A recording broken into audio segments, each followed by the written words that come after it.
the day, and we have one more for you guys. It's going to be Staz versus tom60229, and I'm very excited for this one for a few reasons, but for one What's the number one big reason, which is called Warrior. So we'll get to see if he plays it. I'm still not 100% sure yet until we see what has been shielded and banned, but Staz yesterday had his aggro warrior banned out. Yeah. So hopefully today he gets to play it, but what I do know is Tom is the only player in APAC at least bringing Warlock, and he is playing it game 1. And I believe, didn't he just crush yesterday with it? Yeah, it was a stomp. Destroyed. Yeah. Was he against Mage yesterday? I can't remember I now. can't remember exactly what But he was against. He killed someone very quickly with Zoo Warlock, and it just goes to show that, yes, Warlock isn't exactly rocking the top of the ladder right now in terms of its power level, especially compared to historic versions of Warlock.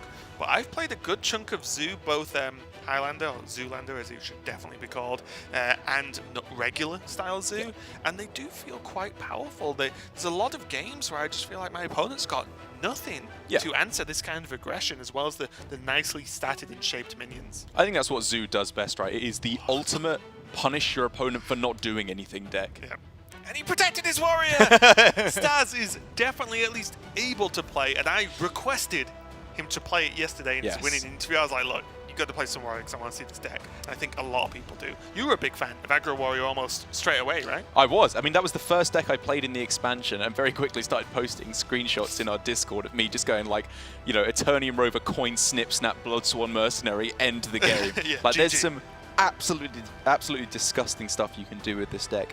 His build is a little bit different. It's a little bit more burst damage focused than a lot of the lists I was running at the start. But the core is still there with, you know, Inner Rage and the Temple, Berserker, Bloodsworn Mercenary, trying to get these early tempo swings. And I think I like this way to build it, because as we've seen, when I've seen a lot of the top meta decks fall over, outside of Warrior, because Warrior is a good defensive anti-aggro deck. Yeah. But everything else, it normally falls over because it just gets killed. Yeah. And a lot of the time, when you just have, instead of tons of minion-based and controllable damage, you just have relentless burst damage.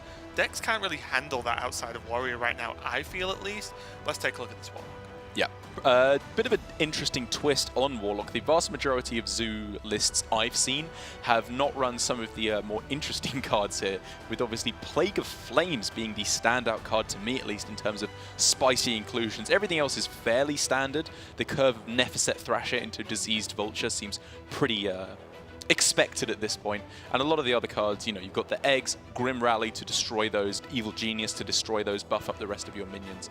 But I hope we get to see good things from Plague of Flames, because in a vacuum, the power level of that card is, in my opinion, just off the charts. It is, It's insanely strong. I was messing with that card on day one, and I was killing boards full of giants with boards full of imps, which is glorious. For one mana, I think, as well. You are not committing mana to this That's turn. the thing. It's one ridiculous. mana, clear the board, or at least clear off a good chunk of it, and then you zoo. Replay more stuff. Exactly.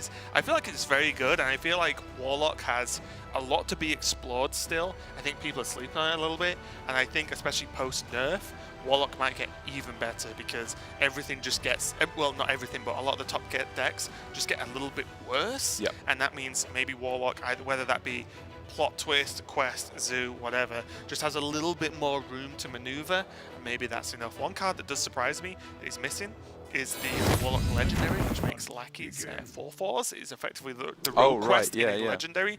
Obviously, though, in this build, Tom isn't running tons of lackey generation. He's running the Evil Genius, and that's pretty much it. Whereas you can, of course, run like, you know, the Cable Rats and stuff like that to make even more lackeys. He isn't even... Oh, he is running Sinister Deal as well, but I think when you just run those along with the Evil Recruiters, your lackeys are already doing enough. You normally have to really push it to make them worth. I think the general idea is if on turn 5 you're playing a 4/4, you're doing the wrong thing as Zoo. That's not how you want to win the game. For example, I was playing it in Plot Twist. Because it was a slower deck where you wanted a ton of value. You can make the argument there for sure. And I think, honestly, Plot Twist is... Like, I am pretty negative about most decks that are not tier 1. I'm usually quite pessimistic. I think Plot Twist Warlock is honestly not that far off from being a real deck. Couple of new good removal cards in the expansion. Whew, we're looking good. Okay, well, let's see what's looking good in game number 1 between tom60229 and Staz. Also, Staz Dingo on Twitter, fantastic name. It is a And fantastic tag. name. But already though, this is looking to be off to a pretty decent start. Some of the funny interactions in this matchup specifically, and I guess a couple of others, is the Vulture combined with Explosive Trap. Yeah. Is actually pretty funny because you gain, especially if you tap, you gain multiple 3-drops later on. Tom here had the obvious option to go coin, magnetize, snip, snap, and take out the Secret Keeper, which, if he knew what the secret was, he would obviously have realized was a fantastic play and would have been very far in the lead. I can understand why he wouldn't want to go for that, though, because Freezing Trap would be an absolute disaster, and even Snake Trap would make it not all too powerful of a play. But it does mean he has to take a somewhat more medium, lukewarm approach to the game, where he's just curving out regularly. And I think you can with this deck. I think it's such a weird... It's not all aggro. It feels more reminiscent of old school Zoo, where it's so much like it's consistent value with an aggressive twist. Someone sprinkled some aggressiveness over it, but in general, I feel like it's just a low curve, consistent value deck. Because even now, it's like the 4 eggs along with the Plague of Flames. It's just sick. Like honestly, Tom could attack now, and then just play Plague of Flames, coin the 3-drop. Yeah. Which, forgive me, I can't remember the name, even though I've played it a lot. Neverset Thrasher. Neverset Thrasher, yeah. Because I always get it mixed up with Ritualist. Oh, yeah. This one thrashes, the other one rituals. But the problem is here for Tom in, wanting to go for the Neverset Thrasher is already, it's not just board control he's worrying about, it's damage through to face. There is a good chance that if Tom goes wide here, Staz can just go, okay, Unleash the Hounds everything face, and just keep pushing for the aggression turn after turn. Yeah, it's one of those, it's kind of been one of the oldest things in Hunter versus Zoo, is the whole who breaks first. Yeah. Especially because normally recent Zoos aren't playing things like Argus, like Defensive Argus, to like put the wall in the way of Hunter. So it really is sort of just who blinks in a game of chicken. It's not a bad Hunter's pack, all things considered, in an aggressive matchup. It's a bad turn though, isn't it? It is a bad turn. You don't really want to take slow turns versus Zoo. You will regret it, I promise. And this is one of the ways that I imagine Tom is going to try and wrestle his way back into the game. But man, are these draws not doing much of anything for it. Even this, it's just... I guess it's just fine not there. bad. Yeah, it's pretty good. And this is where, although the effect is not mind-blowing, the 1 mana makes it fine. And this is what we were talking about earlier, isn't it? The 1 mana makes it acceptable. Right, you have to look at it just because it costs 1 mana and says destroy all minions. Like that is scary. Gonna get the news about the freezing trap, and are we gonna get the news about the second trap? The weird thing there is that it. Tom is almost at the point where he would rather get his Neverset Thrasher frozen here so that he doesn't have to keep attacking with it, and so that he could keep attacking with his 3/4 instead, because it's just so bad to keep taking this damage turn after turn when there's Bran, the weapon that's just 6 damage face. Oh, Tom disagrees though, couldn't he? Doesn't he? Because he could easily have attacked with his Yes, Thrasher yeah, of instead. course. He disagrees. And there's good reason why, because the snake egg thing, I don't actually know what the token's called, wouldn't have taken out the masked contender.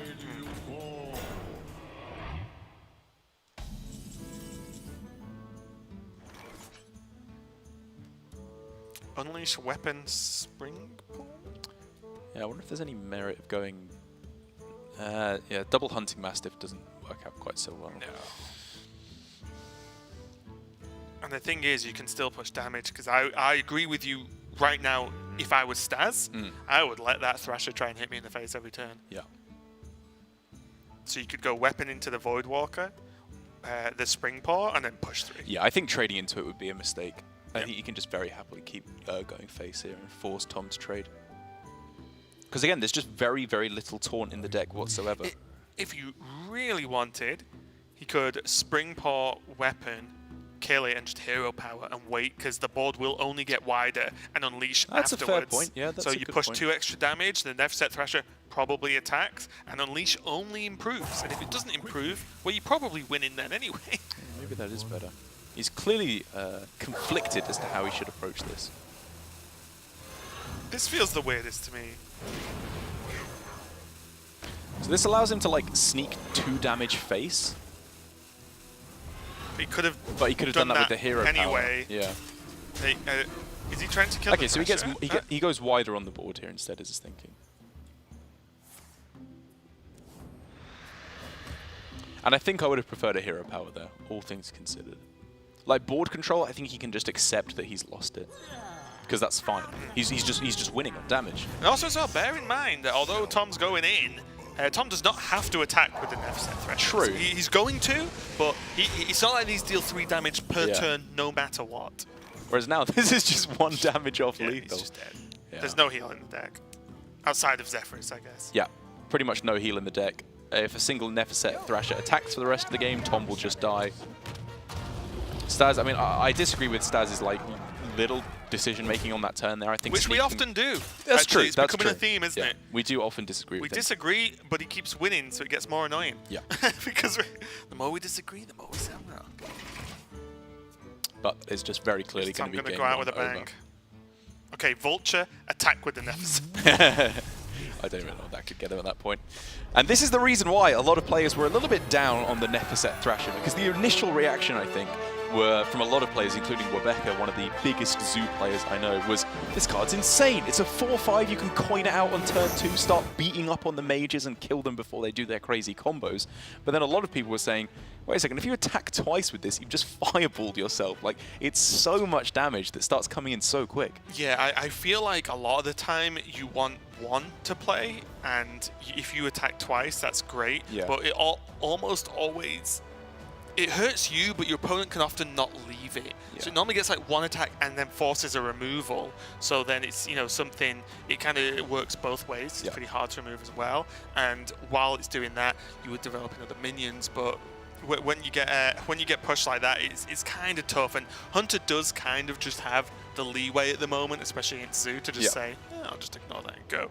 But that was just game number 1. Tom did not fare too well with his Warlock, but he's got a second chance. This is his best of 3. Staz needs to win 1 more. Tom needs to win 2. Who's going to do it? Find out after the break.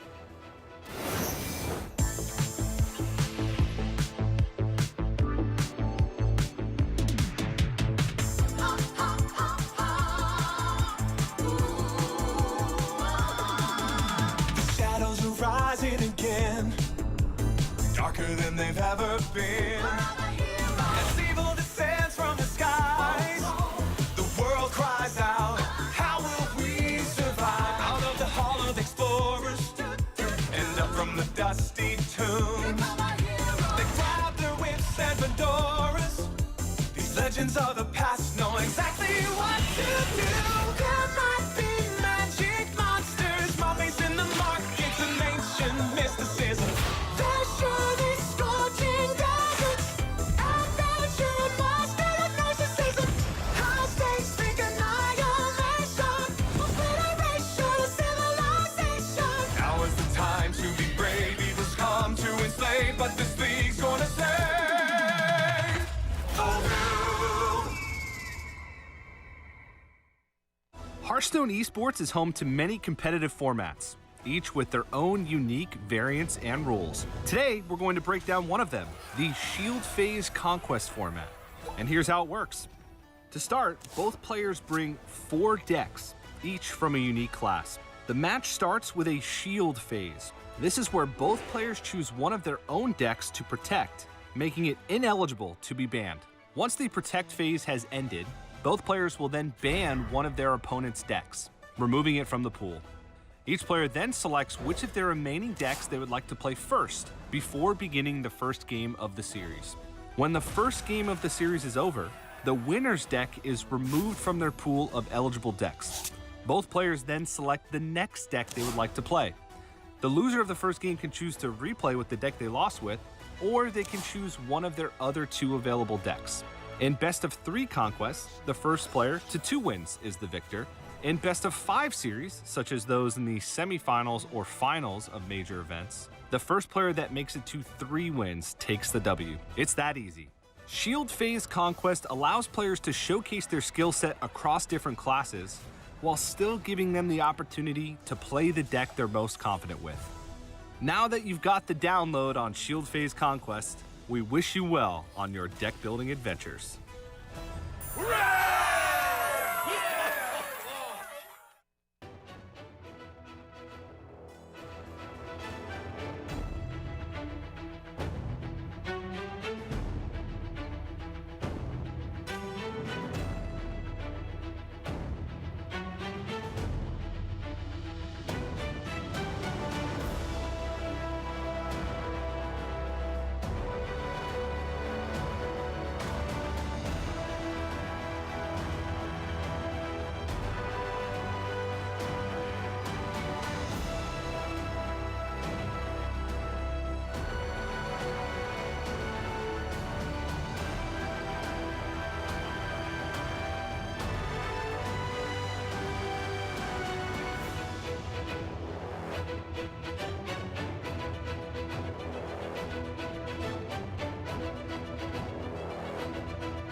We are back and ready to move on to game number 2, and brace yourselves, I'm going to take you on a roller coaster of emotions with my words.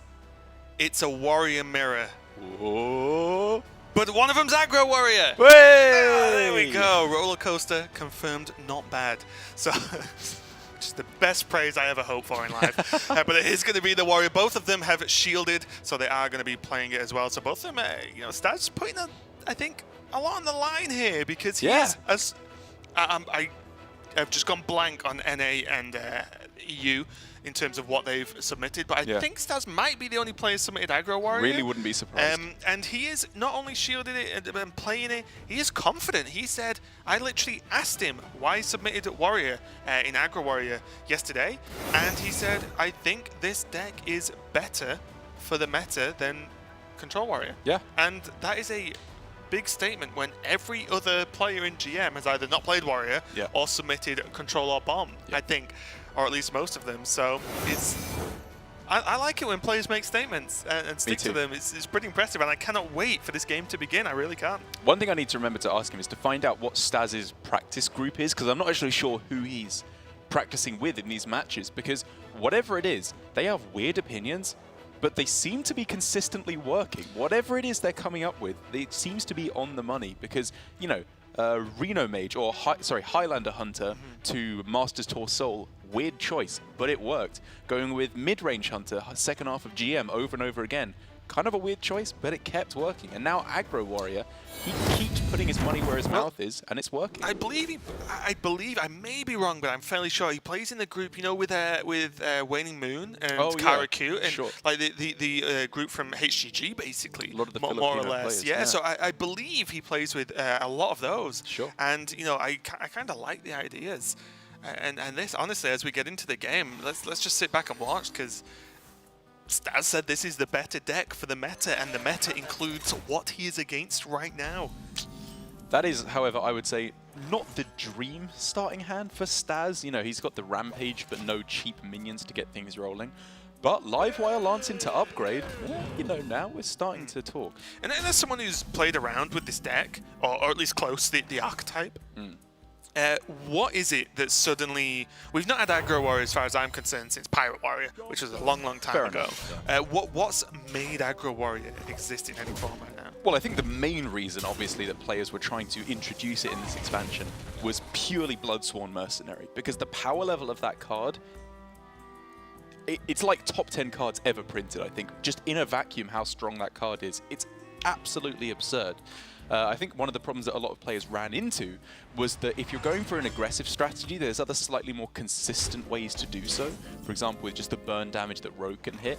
And up against Warrior, it's still, in my opinion, a fairly weak matchup. But that was an initial build of the deck. You know, things evolve. Players play around, especially with relatively new archetypes like Tempo Aggro Warrior, which has never really seen all too much play. So for Staz, I think he could be in with a very good shot here. Yeah, and just a note as well, the Bloodsworn Mercenary actually creates a copy. It's a 3-mana 3/3 that creates a copy of a damaged-friendly minion, right? So it means that if you have, let's just go nuts, Frothing Berserker and its damage, 3-mana 3/3 makes another Frothing Berserker that has the same stats. Same with, you can make a Korkron that can then charge and do extra damage. Right. You could technically do it on, Leroy, you can do combos with as well. So it's basically opens up not only just value on board, but options for quite silly burst damage, actually. And that's the thing, is that on paper, this aggro warrior ticks every single box. It has the potential to get realistically an unlosable hand. If you get like the perfect one-drop into Rampage, into Bloodsworn Mercenary, you never lose it because you just deliver too much damage early on. It has flexibility because you can go Leroy into Inner Rage, Rampage, Bloodsworn Mercenary later on in the game for burst damage. It's just a lot of the time that doesn't stack up. The cards are kind of awkward because they all have specific uses that don't always line up so well. But sometimes they do. Yep, and this is going to be the awkward turn here for Staz. He's going to get the unfortunate moment where he's basically going to get dynamaticked and it's going to hurt. Yes, there's no way he can stop that. Do you devastate this and push the damage face? That's what I was looking at, yeah. I think I like it more. I mean, I also at love the holding devastate pick. I think, obviously not the best card in the world, but out of his options, I think 1 mana pretty much kill a minion is nice. I think that's fine. Devastate is honestly not that bad of a card. It's just not good enough. I think Staz was just really hoping his other Lackey lived because the Titanic Lackey as well, like, gives health. It's very good in this deck because it gives more health to get damage to then buff again. And this is clearly what's slowing him down here. He does not want to play into Dynamatic so cleanly. And if he does, he wants to have a strong follow-up. How does he answer a Dynamatic? But I think, when you consider Korkron Elite as the only real alternative play to the Frothing Berserker, it's just not good enough.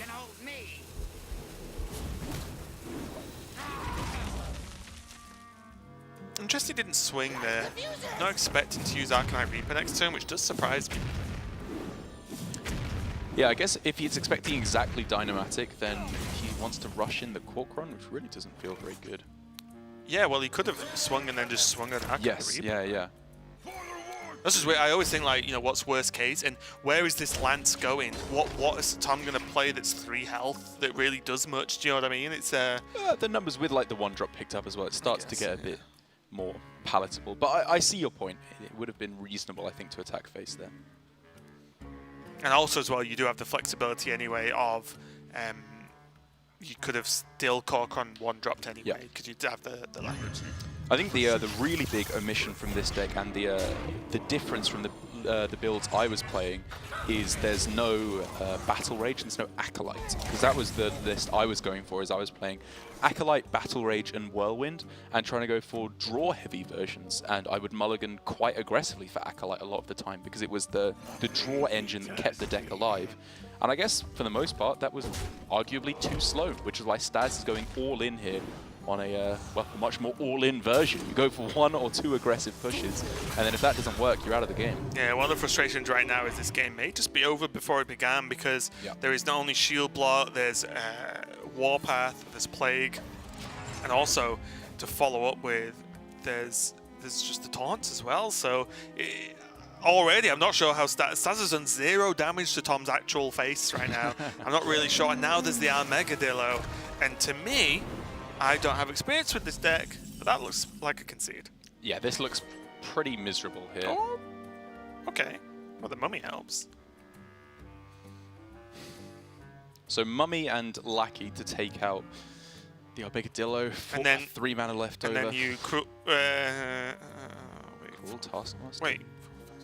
Oh, okay. Yeah. I mean, it's a good chunk of damage that he's delivering that turn, right?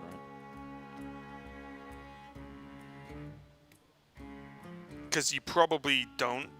Do you just armor, and then next turn you can Korkron, Cruel Taskmaster, Rampage? Yeah. The alternative is Arcanite Reaper, Cruel Taskmaster, Swing. But I think like the fact that the Reaper can go face and the Mummy can't disincentivizes you from that.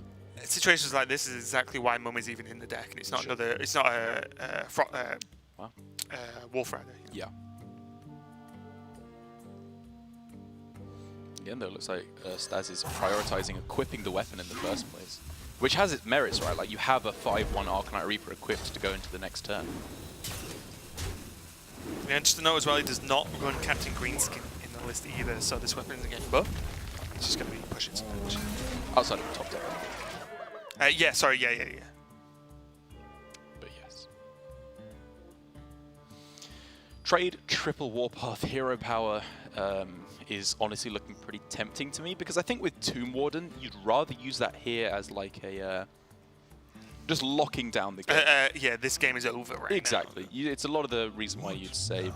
It's kind of similar to the Phantom Militia, or I suppose Reign of Toads a lot of the time, in the Control Shaman decks. Or whatever way you was going to say, and I promise I was going to say this, I think I like this more. Okay. Because the Warpath clears most boards, no matter how wide they go. Fair. And Plague is a little bit trickier to get off, Yeah, and you it's a don't bit care about clunky. 2-2, you're on 23 health, like, it's fine.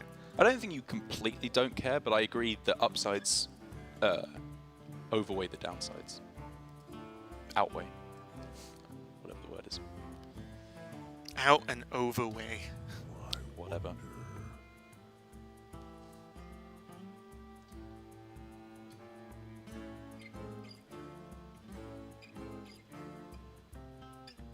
That gets a little bit tricky. Yeah, no self-damaging effects anymore because the Cruel Taskmaster was used, which means the play you were looking at of Corcoran into Cruel Taskmaster Rampage is not available, which is a pretty big deal. I think just double 4-drop and Do you Restless Mummy double trade? Yeah. I guess so.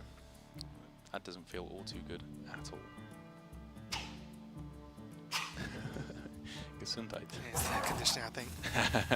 No tomb can hold me. Yeah, all Staz has to do now, and you often find yourself in throughout history of aggro decks, when you're against something that's quite defensive, It gets sometimes scrappy. you've just got to push as much as you can to face, Yeah. and kind of hope you draw well. I And hope your fully opponent agree. doesn't have a gigantic Tomb Warden. So Staz has a card that started in his hand right at the start of the game. So Tom will be wondering, is that Leroy? Are there any kind of Bloodsworn Mercenary Leroy outs that could kill me if I don't go for the Tomb Warden here? Because I was looking honestly at something like triple Warpath Hero Power, triple Warpath Shield Block, then you go for the Tomb Warden. But maybe that was just too greedy. Like, this does the job. Go Rampage here on the second half of the Mummy. Yeah, this seems fine. Yeah, it's actually really good because it means Yeah. you can keep the Corcoran. Yes, Weapon Swing, trade Corcoran. It's actually pretty sad. I didn't even look. Surprisingly Yeah, good. I didn't even look. Yeah. This One is of the worked out a benefits lot of better than Reborn, I expected. guess. Which is kind of the downside, I guess, of going for this Tomb Warden instead of Warpath, because now Tom has no taunt defenses whatsoever. Triple Warpath plus Hero Power or Shield Block, double Shield Block next turn likely closes out the game anyway, or just that. All that. Or that. A single top deck, I don't think, or a single card per turn for the rest of the game, I don't think can get Staz to a victory. As was expected with this aggro warrior against control warrior. I don't know what Staz has to say on the issue, but I would have to say this seems like a pretty miserable matchup. Unless he can get exactly off the top Arcanite Reaper 2. Arcanite Reaper 2 or Inner Rage into Bloodsworn Mercenary to copy the Leroy. Which would of course involve not playing it here. I mean, I don't think you do play it here anyway. You have to save it for some kind of combo.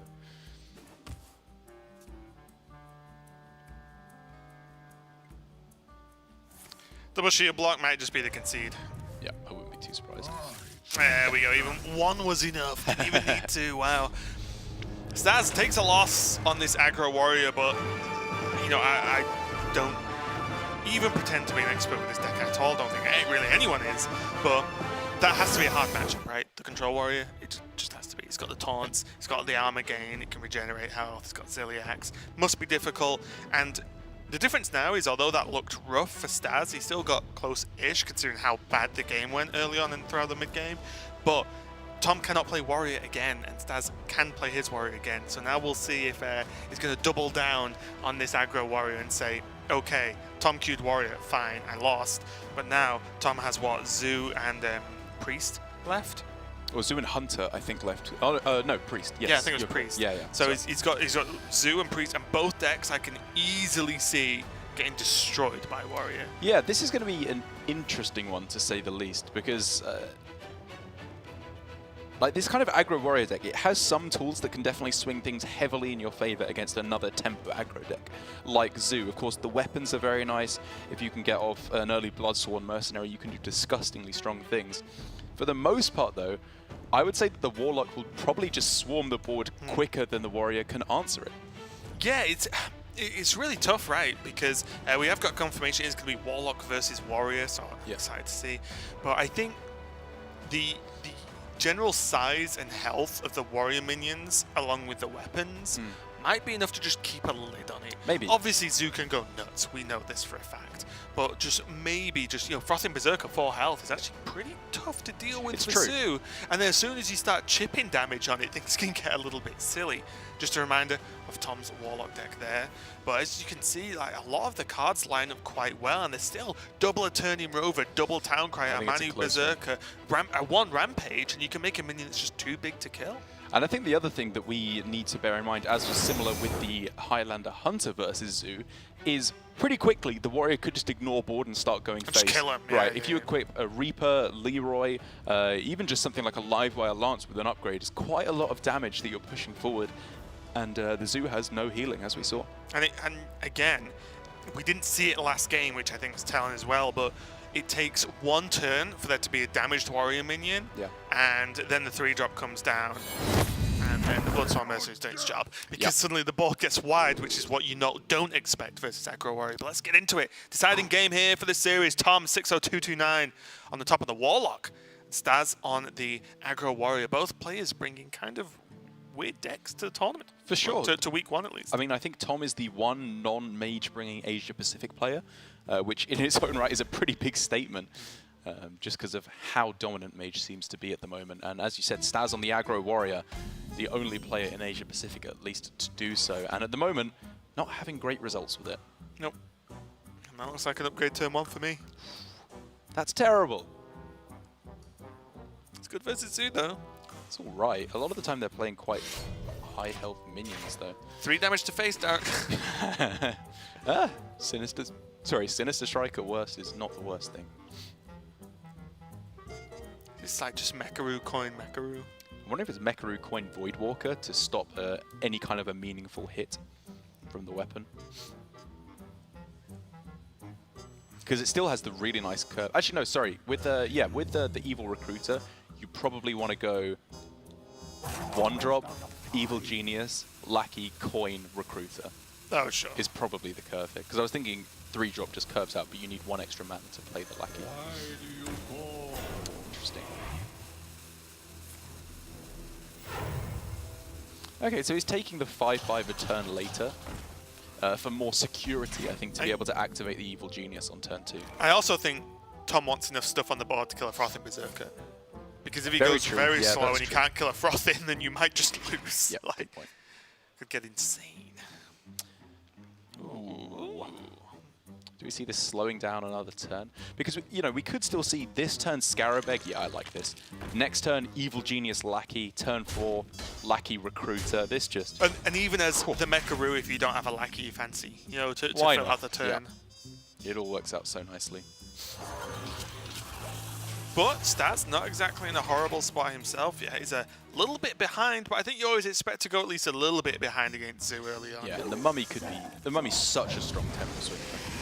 And even Temple Berserker is just a pain. Yeah. It's like, if you don't kill it and it gets enraged, then you kill it and it just comes back enraged. It's so nuts. The problem does just seem to be, though, for Staz that he... there's too many 1-attack minions on the board, like Temple Berserker, Restless Mummy. This Reborn becomes significantly less powerful when there's 1/1s rushing in. Shall we take a trip back in time when Warrior had a certain ghoul that dealt 1 damage to the board? Do you remember that card? Yeah, what was it? Ravaging Ghoul? Yeah. That would be insane here. It would just be insane, full stop. Yeah. This deck would be the nuts if that was the case, imagine. Would it? Yeah, I guess it would be pretty good in this deck. Like, Whirlwind's just not good enough to play in most builds, I think, for this deck. But this is like an on-curve minion that does stuff you kind of want to do anyway. That would be nuts. Frothing now coming down as Staz is pretty much clearly just saying, well, if you have to trade into it, I'm happy with that because maybe it makes it so that, I don't know, the Grim Rally is less good later on in the game. But he's gonna get the pretty bad news that that is just probably not good enough.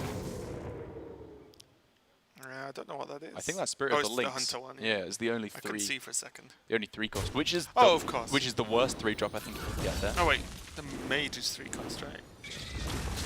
Oh, is it? Yeah. Shows how much I play the mage one. But I think even with, again, the worst 3-drop you could possibly have gotten there, when you're getting a 5/5 off of the Lackey, you're still pretty happy. Yeah. Although, there's... Face? Well, yes, there was actually still Restless Mummy in a rage kill the 5/5, then Restless Mummy into 3/3. There's big swings, actually, that Staz can go for. So unless Tom is able to find a lot of value pretty quick, this isn't over. I feel like at the moment, because of the way the mummies work, it still feels like a Zoo v Zoo matchup where you can swing. Sure. Because the mummy's effectively 2 minions with rush in one turn most of the time. Yeah, it's very, very strong. It's a multi-shot that you can target. Oh, the synergy! Oh! I take it back, Spirit of the Lynx was the nuts. In Zoo.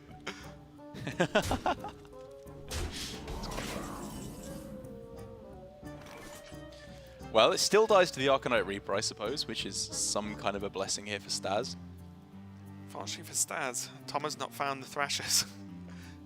True. Which is a very weird phrase, but it's true.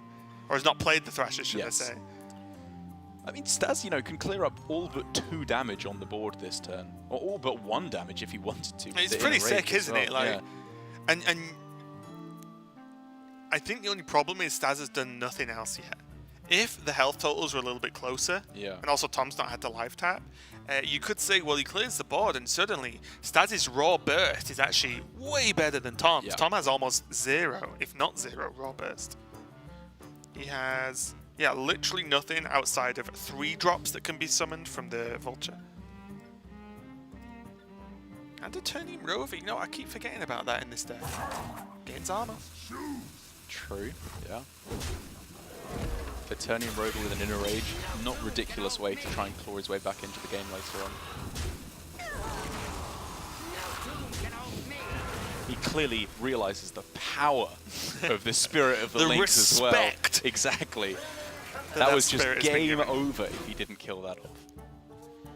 Although, to be fair, if a Scarabeg came down and buffed all the 1/1s, that would be nuts.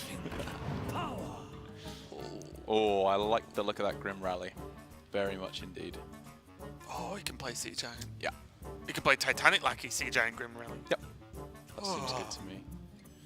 Trade in the, you could trade in the Mecharoo into the Re1. I guess he'd do all that after, right? Yeah. I think I just prefer Grim Rally and the Ethereal Lackey. So many possibilities. Yeah, sure. I'm just wondering if he'd get the buff on the 1/1 left over, but I guess that doesn't matter. Yes, this is the way to do it. Yeah. Either way, it doesn't make much difference. Just allows him to swing the board decidedly in his favor, represent well over lethal here, and I think say to Staz, what have you got? Nothing beats this. I think this is a fairly reasonable and hefty GG.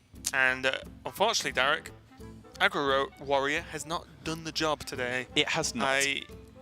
It doesn't, and the problem now is Staz hasn't brought it to beat Zoo, right? That's just true. Zoo is not top meta deck right now, so that's not what Staz was aiming at.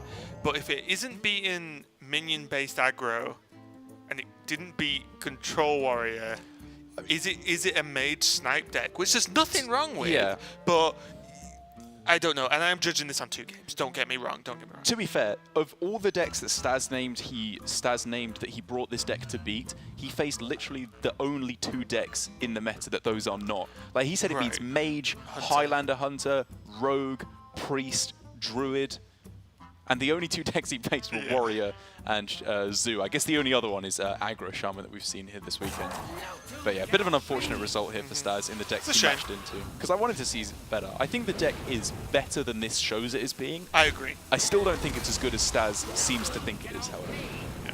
I definitely do think it's not a bad deck. Yeah. The question is, in such a jam-packed expansion and meta we're in right now with so many different decks you can play, is this good enough? Is this the best choice? I don't know. I'm not in those seats playing in Grandmasters.